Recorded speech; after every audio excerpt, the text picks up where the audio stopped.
In the hush of ancient hills and the murmur of a river's flow, the story begins not with certainty, but with myth.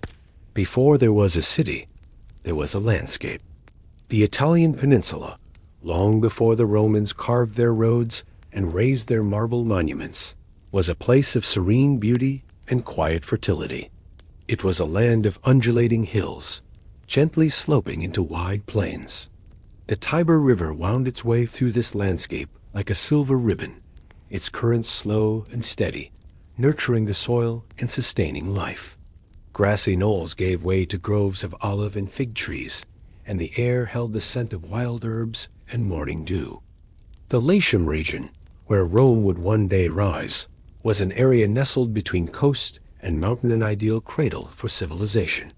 It was not yet the heart of an empire, but it had the bones of something enduring. Fertile fields, defensible elevations, and a central location in the Mediterranean world gave it the quiet potential for greatness. Yet the origins of Rome do not begin with maps or minerals. They begin with a legend. Listen now to the soft whisper of myth, a tale passed from generation to generation, shaped not by scribes alone, but by the fireside storyteller and the wandering poet. There once was a Vestal virgin named Rhea Silvia, daughter of a dethroned king. She lived under the rule of Amulius, a usurper who feared her bloodline. To prevent her from bearing heirs, he made her a priestess, bound to chastity. But the god Mars, the fierce bringer of war, came to her in secret. From their union came twin sons, Romulus and Remus. Amulius, in dread of prophecy and lineage, ordered the infants cast into the Tiber, but the river, swollen and tender, did not drown them. It cradled the basket gently, guiding it to the roots of a fig tree on the riverbank. There, beneath the shade, a she-wolf came. With eyes that held ancient wisdom and a voice like wind through pines, she nurtured them, not as cubs of her own, but as something fated. Her milk gave them strength. Her warmth gave them life. A woodpecker, sacred to Mars, also brought food. Later, a shepherd named Faustulus discovered the boys and raised them with his wife, Acca Laurentia. They grew not in palaces, but in the embrace of nature. They learned the language of the forest and the strength of the hill-born people. They hunted, laughed, and quarreled, brothers, bound by love and rivalry. When manhood came, so too did destiny. They discovered their royal heritage, overthrew the tyrant Amulius, and sought to found a city of their own on the very hills where their basket had come to rest. But here the story darkens. They could not agree on which hill should serve as the heart of their city. Remus favored the Aventine, Romulus the Palatine. They sought omens, but the birds spoke differently to each. In anger, Remus mocked the fledgling walls Romulus had begun to build, and in that moment, in a fit of rage or fate, Romulus slew his brother. With sorrow and silence, he buried him. Thus was Rome founded in 753 BCE, according to tradition, by Romulus alone. Romulus became Rome's first king. His rule was one of establishment, of drawing lines in the soil, of gathering people from neighboring tribes, Latins, Sabines, and shepherds. The early Romans were not born of singular blood. They were forged from many, outcasts, adventurers, fugitives. A city of refuge, a sanctuary of ambition. Romulus gave his people a sense of belonging. He established the Senate and advisory body of elders called paters, the fathers of the city. He divided the population into tribes and clans, organizing society for governance and growth. The kings who followed him, Numa Pompilius, Tullus Hostilius, Ancus Marcius, and others, each added layers to Rome's foundation. Numa, a Sabine by birth, brought religion and ritual. He taught the people to honor the gods with temples and festivals. He organized the calendar, aligning Roman time with the rhythms of the moon. Tullus Hostilius brought military strength, expanding Roman territory through conquest. Ancus Marcius turned his eyes to infrastructure, building bridges and ports, weaving Rome more firmly into the life of the river and the sea. And then came Tarquin the Elder, a king of Etruscan descent. Under his rule and that of his successors, the city took on the grandeur of stone. The Cloaca Maxima, Rome's great sewer, drained the marshy land between hills.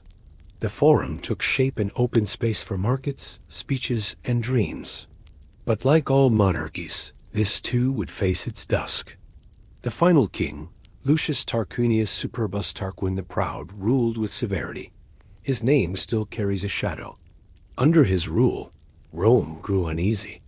The people murmured beneath the marble facades, and the Senate grew wary of his ambition. The story goes that his son, Sextus Tarquinius, committed a great crime, the assault of a noblewoman, Lucretia.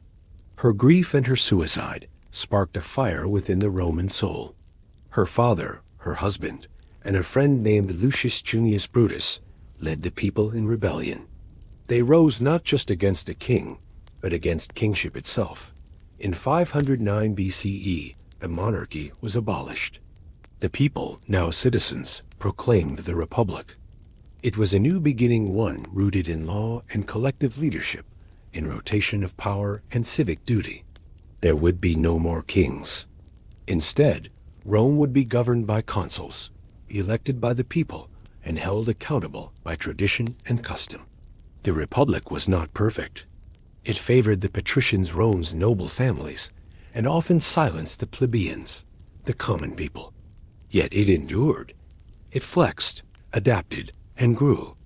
The seeds of democracy, fragile and imperfect, were planted. The early Republic faced many challenges.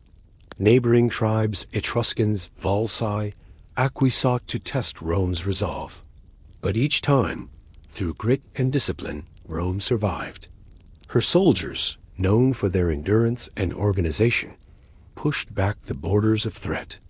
It was during this time that Roman values began to crystallize, values like virtues, fides, gravitas, and pietas. These were not just words. They were the quiet foundation upon which Roman identity stood. Rome also began to formalize her laws. The 12 tables, inscribed in bronze and displayed in the Forum, provided a transparent set of rules for all citizens. They were modest at first, addressing land disputes, debt, and family matters, but they marked a step toward order. Slowly, alliances were formed. Roads were built, often of gravel and sweat. Colonies were established. A small city-state began to extend its reach across Latium and beyond. By the 4th century BCE, Rome was more than a city, it was an idea. The Republic had grown through measured force and patient diplomacy. Where others imposed tribute, Rome offered citizenship. Where others enslaved, Rome absorbed. But Rome never forgot its origins. Every spring, the priests of Mars would reenact the founding rites. The festival of Perilia commemorated the birth of the city. New soldiers would march beneath the twin statues of Romulus and Remus, and on the Palatine Hill, the humble remnants of a shepherd's hut believed to be Romulus's were maintained with reverence. The past lived within the present. The story of Rome's founding is one of transformation from myth to monarchy, from monarchy to republic. Each phase layered upon the last, like frescoes painted over centuries. None erased the past entirely. Instead, the past was folded into Rome's evolving self-image, the she-Wolf and her twins, the kings and their stones, the people and their senate. Even centuries later, emperors would claim descent from Romulus, or speak of restoring the Republic's glory. Artists would carve the wolf into fountains. Poets would sing of the Tiber and the hills. And yet, behind all the grandeur, the founding of Rome remains a quiet story. A story of hills and streams, of a river that chose not to drown, of a woman betrayed, a god invoked, and 2 infants spared. It is a story of beginnings, not triumphant, but steady, not loud, but enduring. From the rustle of leaves above the Palatine to the murmur of Latin tongues in the Senate, Rome began not in gold, but in silence, in the slow unfolding of purpose, beneath the gaze of gods and wolves. In the heart of the Roman Republic, a quiet tension simmered. It would not erupt with a cry, but with a transformation one that would reshape the world. The Republic, though proud, would give way to something else, something vast, something imperial. As the first century BCE dawned, Rome had grown far beyond its early ambitions. The Republic now controlled territories from Hispania to Asia Minor, from the coast of North Africa to the chilly forests of Gaul. Legions moved along stone-paved roads that stretched like veins across the known world. In the markets of the Forum, one could hear Greek, Aramaic, Gallic, and Latin spoken in a single breath. But this expanse brought complexity. What had once been a government of civic cooperation, a rotating power structure of checks and balances, now strained under the weight of empire. Senators debated policy not for the benefit of the people, but to expand their wealth and prestige. The Gracchi brothers had tried reform and were met with blood. Slave revolts rocked the countryside. Generals grew more powerful than the Senate itself. The Republic, still noble in name, had begun to fracture beneath its ideals. And into this growing tension stepped a man of ambition, clarity, and vision, Julius Caesar. Gaius Julius Caesar was not the first Roman to see the flaws in the Republic, but he was the first with both the daring and the charisma to act decisively on them. Born in 100 BCE into a patrician family, Caesar was groomed for leadership. His youth was spent among books and blades, learning the rhetoric of Cicero, the strategies of Alexander, and the politics of the Roman elite. But it was not the Senate where Caesar first made his mark. It was in the field among soldiers, mud and cold. As a military commander, he brought discipline wrapped in mercy and strategy seasoned with spectacle. His campaigns in Gaul were more than military ventures. They were masterpieces of conquest. Over nearly a decade, Caesar subdued dozens of tribes, including the formidable Helvetii and the ferocious Belgae. He crossed rivers no one thought crossable. He built bridges in days.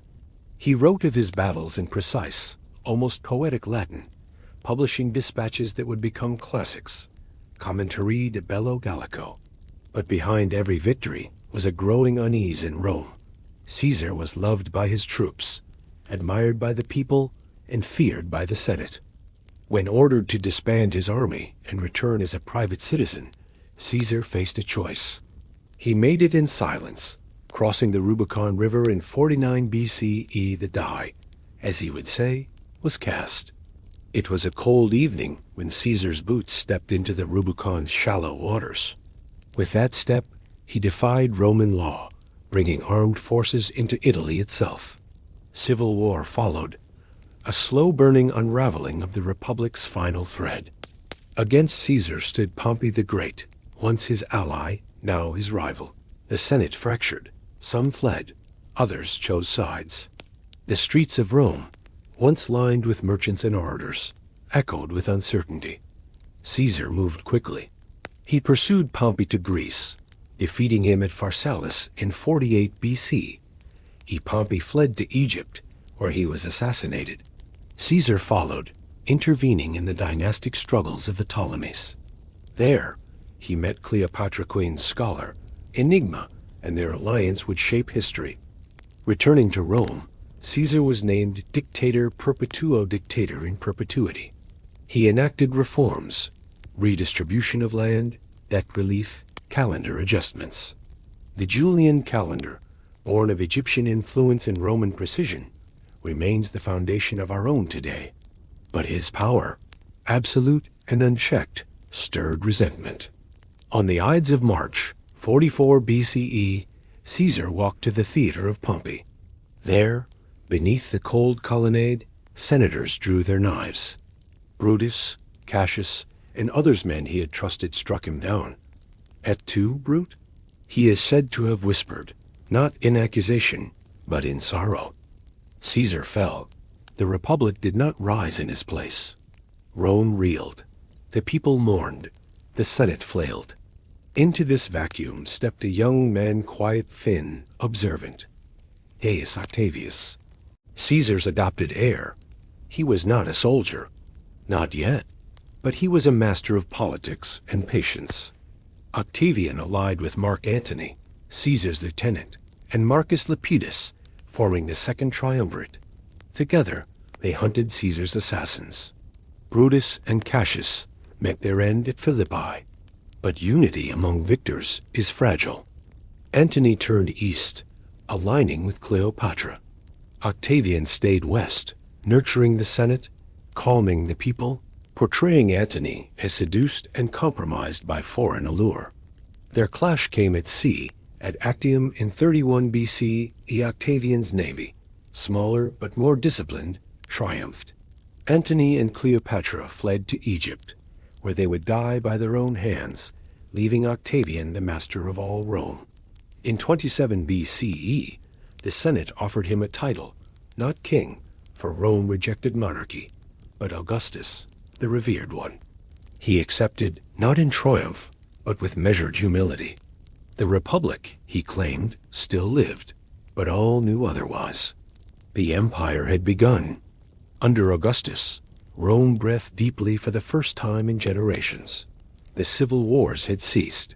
The frontiers were quiet. The city was alive with construction and poetry. Augustus restored temples, expanded aqueducts, and built new roads. He commissioned Virgil to pen the Aeneid, an epic of Roman origins and destiny, placing Rome's story among the stars. The Senate still met. Consuls still rotated.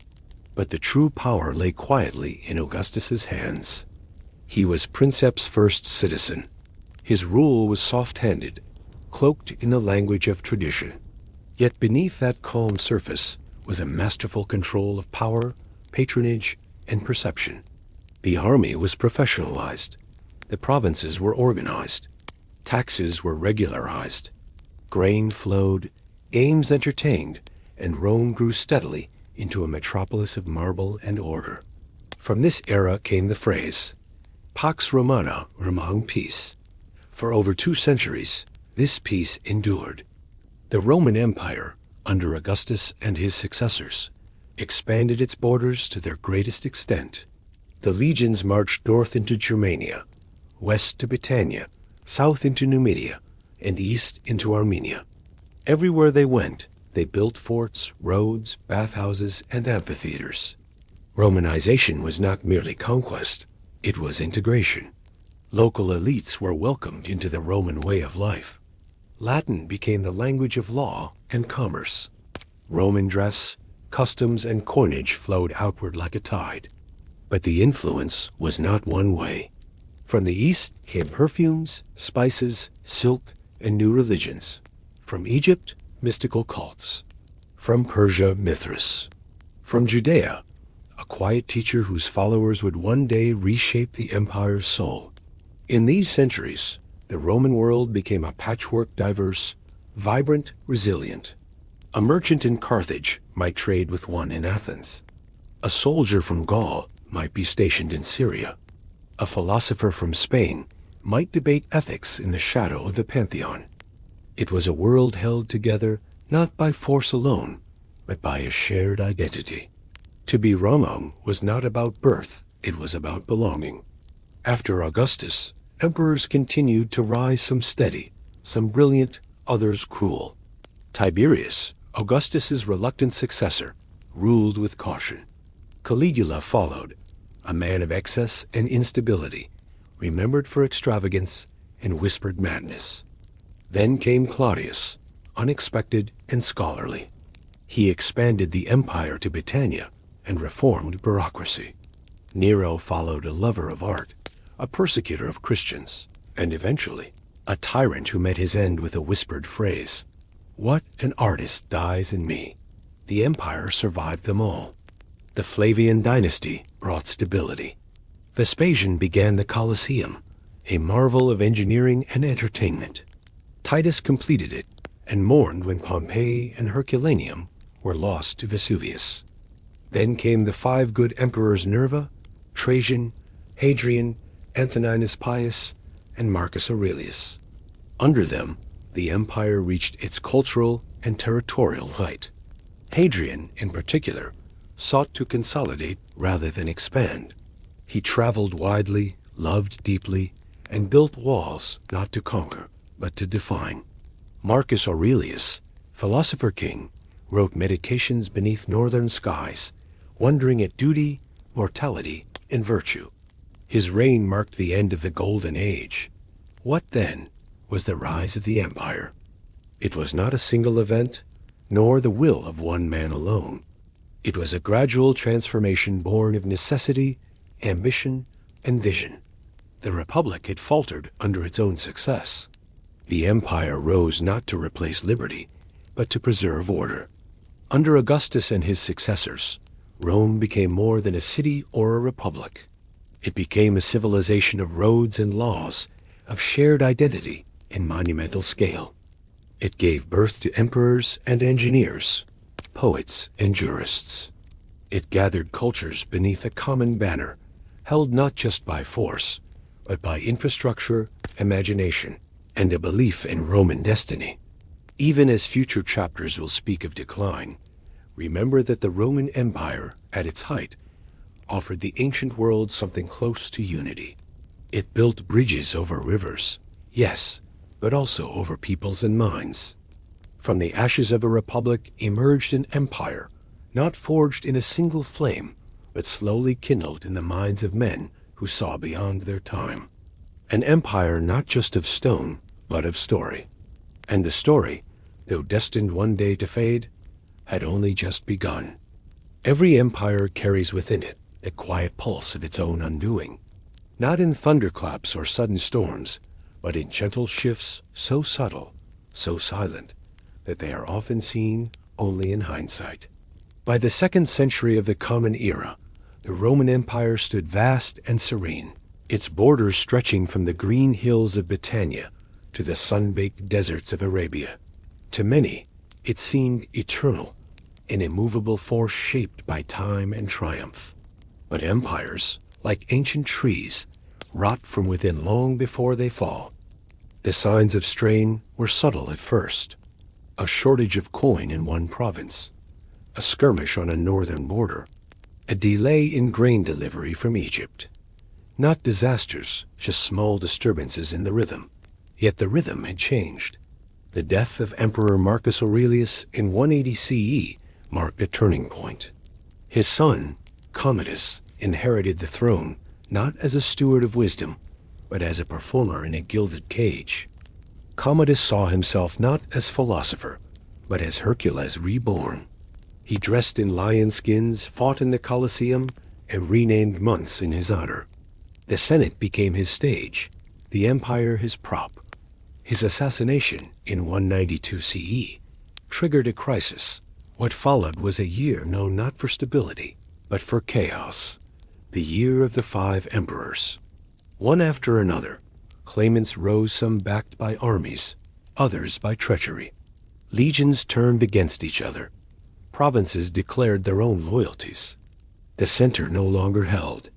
The imperial throne, once a symbol of near-divine authority, had become a prize to be won by force. Rome, though still grand in outward appearance, began to lose something deeper, the quiet dignity of balance. In the 3rd century, a new pattern emerged: emperors who rose not from civic life, but from the ranks of the military. They were stern, seasoned men, battle-hardened, and pragmatic. Some were effective, like Septimius Severus, who strengthened the army's grip on politics. Others, like Caracalla, ruled with cruelty. Most ruled briefly. Between 235 and 284 CE, over 25 emperors ascended the throne. Many met violent ends, assassinated by guards, usurped by rivals, or cut down in battle. The empire became a house of shifting shadows, where loyalty was purchased and trust eroded. Legions began to serve their generals rather than the state. Frontiers were abandoned to settle internal disputes. Rome's unity, once its strength, now fractured under pressure. The provinces, once seamlessly woven into the empire, began to fray. Gaul and Hispania watched as tax burdens rose, but protection waned. Africa sent grain, but received little stability. Syria, Egypt, and Asia Minor simmered with unrest. The empire, still expansive, had become unwieldy, too large to govern effectively, too diverse to speak with one voice. Beneath the armor of Rome's political troubles lay another threat, one less visible, but just as corrosive. Economically, the 3rd century was marked by imbalance. The costs of war, internal and external, skyrocketed. Legions needed to be fed, armed, and paid. Fortifications needed maintenance. Bureaucracies grew bloated. Roads and aqueducts, once marvels of connectivity, fell into neglect. To meet these costs, emperors debased the currency. Silver coins contained less silver. The denarius lost its value. Prices rose. Confidence fell. Inflation crept through marketplaces. A loaf of bread, once a coin's worth, now cost 10, then 20. Farmers fled their fields. Urban dwellers fled to the countryside.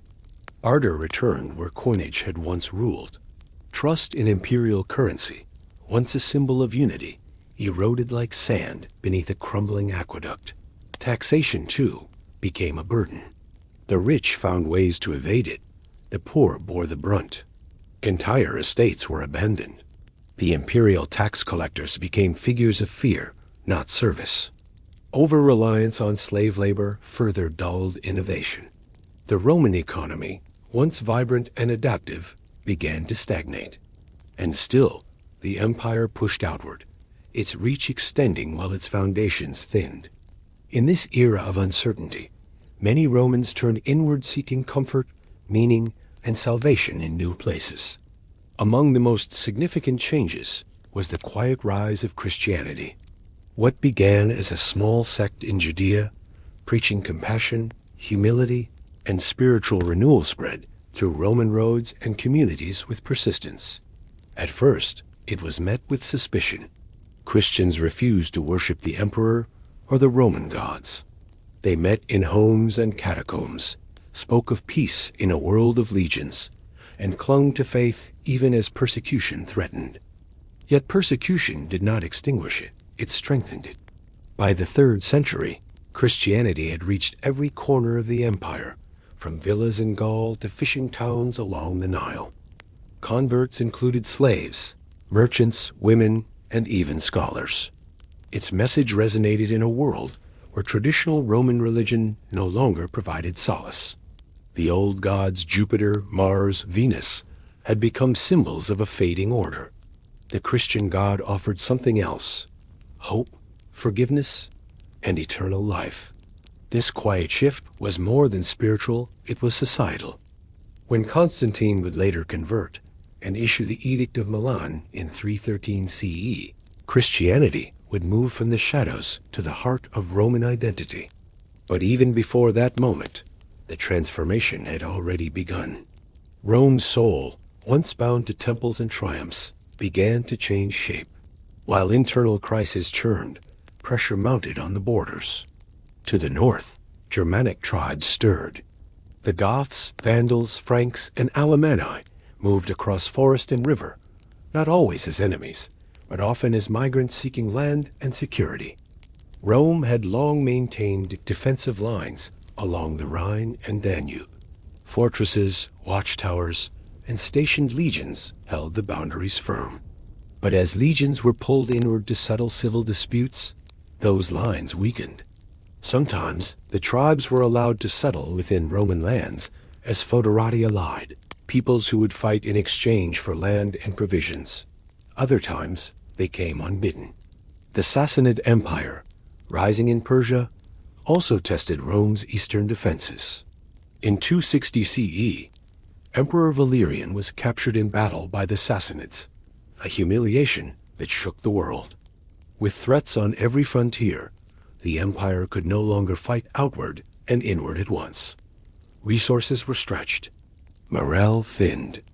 Rome's ability to project force, once unquestioned, now flickered. Even the concept of Roman identity was changing. Emperors no longer came only from the Italian elite, but from the provinces Illyria, Africa, Gaul. Some saw this as renewal. Others saw it as dilution. Rome's borders held for now, but they no longer felt eternal. In 284 CE, a soldier emperor emerged who sought not to conquer, but to stabilize. Diocletian, born of humble origins, rose through the ranks and saw what others had ignored. The empire could no longer be ruled from a single seat. He enacted a bold solution, the Tetrarchy. The empire would now be governed by 2 senior emperors and 2 juniors, each responsible for a quarter of the realm. It was division by necessity, not by ideology. Diocletian reformed the army, the bureaucracy, and taxation. He sought to curb inflation with price controls. He persecuted Christians in an attempt to restore traditional unity. He built new administrative centers, Nicomedia in the east, Milan in the west. But his most remarkable act came later. In 305 CE, Diocletian voluntarily abdicated the throne, retiring to a villa in what is now Croatia. He gardened. He watched the sea. He had ruled not for glory, but for repair. His reforms slowed the decay, but they did not cure it. The Tetrarchy soon collapsed into civil war. Unity, once again, gave way to ambition. Amid the ashes of Diocletian's system, another figure rose, Constantine. Charismatic, strategic, and spiritually curious, Constantine marched on Rome in 312 CE to claim power. Before battle, he reportedly saw a vision across of light, and the words, "In hoc signo vinces," in this sign you will conquer. He won, and in doing so, changed Rome forever. The Edict of Milan legalized Christianity. The state now walked beside the church. Bishops gained influence. Pagan temples waned. In 330 CE, Constantine founded a new capital, Constantinople. In the east, it was built on ancient Byzantium's foundations, a city of domes and spires, closer to trade routes, richer in defenses. Rome, the eternal city, remained a symbol, but its days as the empire's center were over. The decline of Rome was not a single fall, but a quiet unraveling. It was a slow ebb of certainty. 1,000 small fractures in law, economy, culture, and confidence. No single battle ended the empire. No lone emperor destroyed it. Rather, it changed from within. The values of the republic had been replaced by those of autocracy. The economy, once self-sustaining, had become dependent. The borders, once proud and guarded, now flickered with uncertainty. And yet, amid the unraveling, there was still brilliance. Roman law continued to evolve. Art and architecture endured. Literature, philosophy, and religion flourished. But the seeds of decline had been sown, and they had taken root. The 4th century would bring new crises, new migrations, new challenges, and the West would face its dusk. Greatness, once secured, is not eternal. It must be tended with care, humility, and balance. Rome the mighty forgot the fragility of strength, and in forgetting, it began to fade not in a scream, but in a whisper. Not all endings come with a roar. Some arrive on quiet feet in the tread of weary travelers, in the crumbling of old stone, in the silencing of a once mighty voice. By the close of the 4th century, the Roman Empire no longer moved as one body. Its limbs stretched in different directions eastward, into Constantinople's domes and markets, and westward, toward a Rome that had begun to fade. The division, once temporary, had become permanent. The Eastern Roman Empire, later known as Byzantium, flourished, with trade, learning, and strong fortifications. Its emperors ruled from Constantinople, a city shaped by the hands of Constantine and his successors. But the West drifted. Rome, Milan, Ravenna, each city, at various times, served as imperial capital, but none recaptured the certainty of old. Emperors rose and fell in rapid succession. Power became more symbolic than real. Civil administration struggled. The army was increasingly filled with non-Roman recruits, Germanic mercenaries, paid in land or coin, loyal to generals rather than to emperors. The Senate still met, but its influence had waned. And beyond the borders, the world was moving. To the north and east, vast migrations were underway. Entire peoples displaced, searching, fleeing, began to press upon the empire's frontiers. The Huns, fierce horsemen from the Central Asian steppes, swept westward. Their presence sent shockwaves through the Germanic tribes, Visigoths, Ostrogoths, Vandals, Alans, who, in fear and necessity, moved toward Roman lands. In 376 CE, the Visigoths, seeking refuge from the Huns, requested asylum from Emperor Valens. They were granted permission to cross the Danube, but the promise of safety turned bitter. Mismanagement, extortion, and hunger led the Visigoths to revolt. The situation escalated quickly. In 378 CE, at the Battle of Adrianople, Emperor Valens led a Roman army to confront the rebels. The result was catastrophic. Valens was killed, his army decimated. The defeat sent a tremor through the empire.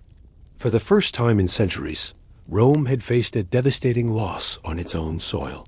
The Visigoths remained not as invaders, but as settlers within the empire's borders. This pattern would continue. The Roman world, once the conqueror, now became a landscape of negotiation. In the early 5th century, a general named Stilicho emerged as Rome's last great defender in the West. Of Vandal descent and Roman training, Stilicho was a master tactician and a devoted servant of the empire. He commanded loyalty from both Roman and barbarian troops. He repelled invasions, he brokered peace. He tried to hold the crumbling edges together, but the center could not hold forever. As internal court intrigues intensified, Stilicho was accused of treason. He was arrested and executed in 408 CE, abandoned by the very system he had fought to preserve. With his death, the Western Empire lost more than a man. It lost strategy, unity, and time.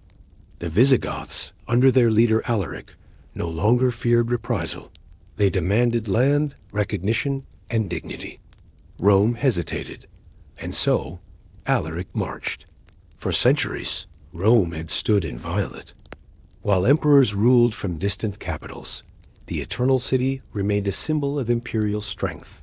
Its walls, traditions, and aura of invincibility had endured wars, crises, and plagues. But in 410 CE, the unthinkable happened. Alaric and his Visigoths camped outside the city gates. Rome, no longer defended by a robust local garrison, attempted diplomacy.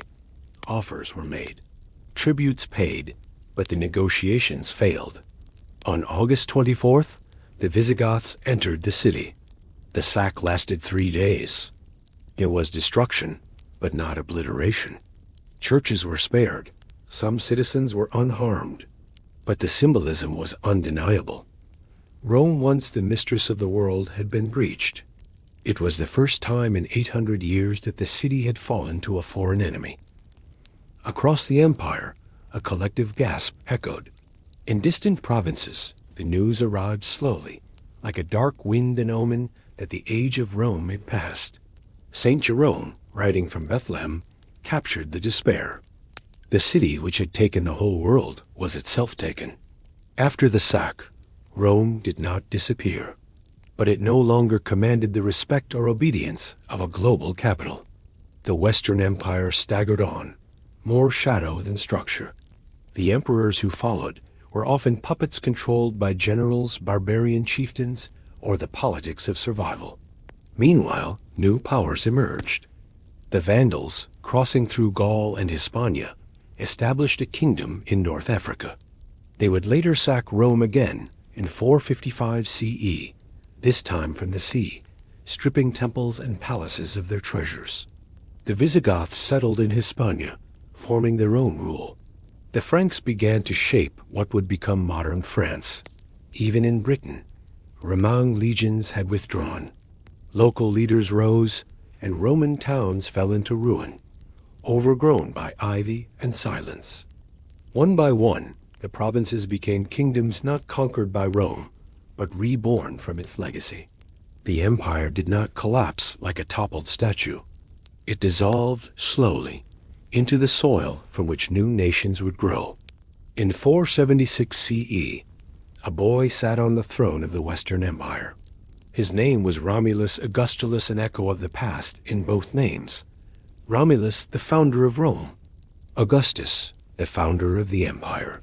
But he held little real power. The true force behind the throne was Orestes, his father. But Orestes had denied land and rights to his own barbarian troopsmen who had served faithfully and sought only a place to settle. Their leader, Odoacer, marched on Ravenna. Orestes was killed. Romulus Augustulus was deposed. But Odoacer did not claim the title of emperor. Instead, he sent the imperial regalia to Constantinople, symbolically ending the line of Western emperors. There was no grand funeral, no final proclamation. The Western Roman Empire, as a political entity, simply ended. And yet, even in this fall, Rome endured. Its roads still connected towns. Its aqueducts still brought water. Its laws still governed disputes. Its language, Latin, remained the root of thought and speech across Europe. Roman Christianity flourished. Bishops in Rome, Milan, and Ravenna held moral authority. Monasteries preserved knowledge. Libraries, though diminished, kept the memory of Roman learning alive. Roman architecture inspired cathedrals. Roman governance shaped feudal codes. The very idea of Rome remained potent. Medieval kings styled themselves as successors to Rome. The Holy Roman Empire would later emerge, not as a resurrection, but as a reflection, a mirror trying to catch the light of the past. The Roman spirit lingered in stone, in word, in dream. What does it mean for a civilization to fall? Rome was not destroyed.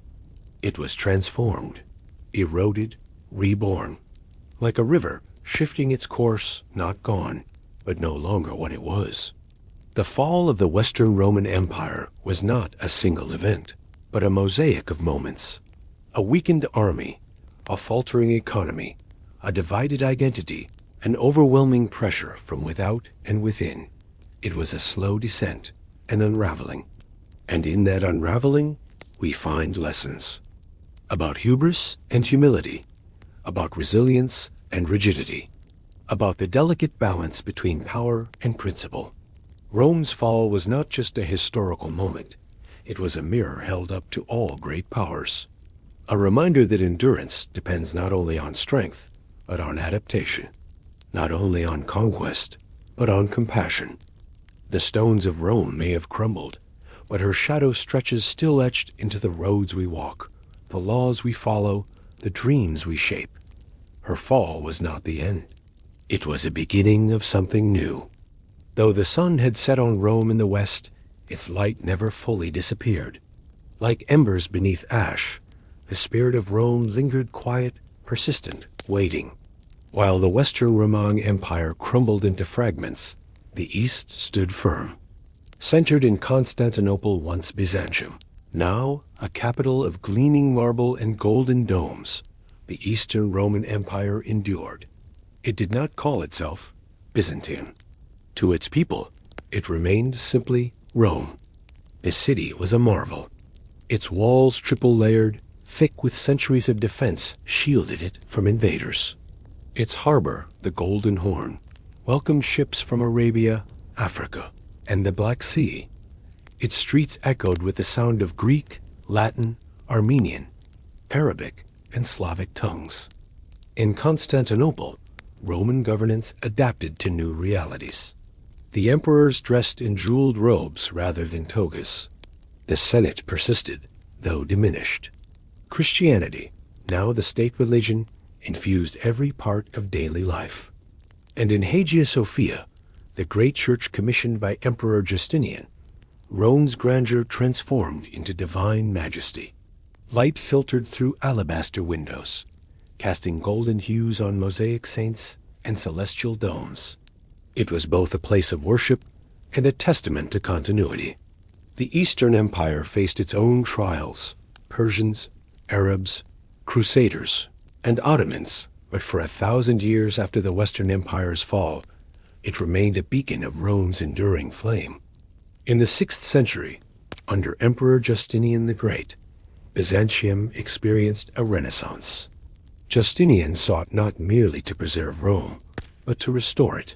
His generals Belisarius and Narses led campaigns to reclaim former Western territories, North Africa from the Vandals, Italy from the Ostrogoths, and parts of Hispania. These reconquests were brief, yet they rekindled Roman pride.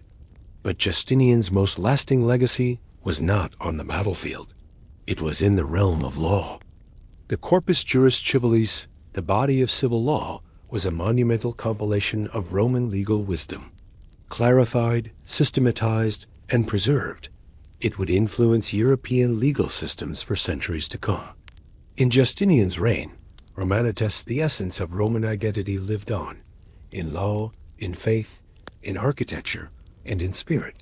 What is a civilization? Is it buildings, armies, cities? Or is it something quieter: ideas, practices, customs, and shared dreams? Rome's true legacy was not merely the stones it laid or the emperors it crowned. It was the worldview it shaped. Law and governance. Roman law, with its emphasis on citizenship, contracts, rights, and legal reasoning, became the bedrock of many future states. From the Napoleonic Code to constitutional democracies, echoes of the 12 Tables and Justinian's Code remain. The Roman Republic, with its Senate, consuls, vetoes, and assemblies, inspired political thinkers across millennia. During the Enlightenment, philosophers and revolutionaries looked back to Rome when imagining government by the people, for the people. Even today, terms like Senate, Tribune, and Republic trace their roots to Roman soil. Language and literature. Latin, once the spoken language of soldiers and scholars, never truly died. It evolved into French, Spanish, Italian, Portuguese, and Romanian languages, spoken by hundreds of millions. In cathedrals and universities, Latin remained the language of learning for centuries. Its cadences shaped the rhythm of Western literature and oratory.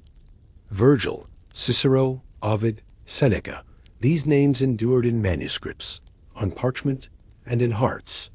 Their words were copied, studied, revered. The Roman voice never fell fully silent. Engineering and architecture. Rome, built not just for utility, but for eternity. Its aqueducts carried fresh water across valleys. Its roads stretched in straight lines across continents, connecting people and commerce. Its bridges, amphitheaters, and forums still stand as testaments to innovation and ambition. The arch, the dome, the Basilica Roman architectural forms became blueprints for cathedrals, capitals, and museums. Even the city layout, the grid, the plaza, the civic center reflects Roman urban thinking. Wherever humanity builds with vision and purpose, Rome is there. Perhaps no Roman legacy has had greater impact than its role in shaping Christianity. What began as a persecuted faith in the catacombs of Rome grew to become the dominant spiritual force in Europe and beyond. Rome was the crucible of early church development. Peter and Paul, apostles and martyrs, died within its walls. By the 4th century, the Bishop of Rome, the Pope, began to emerge as a central authority. As the Western Empire fell, the Church became a stabilizing force. Monasteries preserved texts. Priests became counselors. Bishops served as civic leaders. The Church inherited the structure, discipline, and moral authority once held by the state.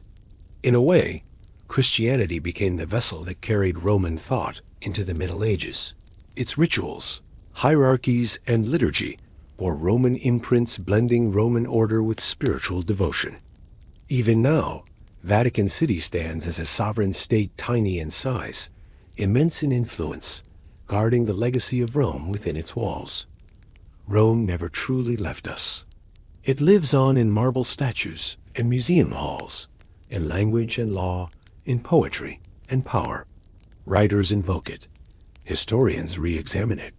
Filmmakers and painters recreate it. Politicians quote Cicero. Engineers admire Vitruvius. Strategists still study Roman campaigns. Rome has become not just a history, but a metaphor. It stands for ambition and caution, for rise and fall, for grandeur and fragility. We look to Rome to understand our own civilizations. Our cities rise with promise, and we ask, will they endure? Our democracies wobble, and we ask, what did Rome teach us? Even in decline, Rome inspires. As we conclude our journey, what lessons linger? Balance and adaptation. Rome grew through flexibility. It absorbed cultures, extended citizenship, and reformed its institutions when needed. But in its later days, rigidity replaced adaptability. Empires must bend, or they will break. Shared identity Rome succeeded not through domination alone, but through integration. It offered a sense of belonging, of being part of something larger. When that identity fractured, so too did unity. Societies must renew their shared purpose. A fragility of power.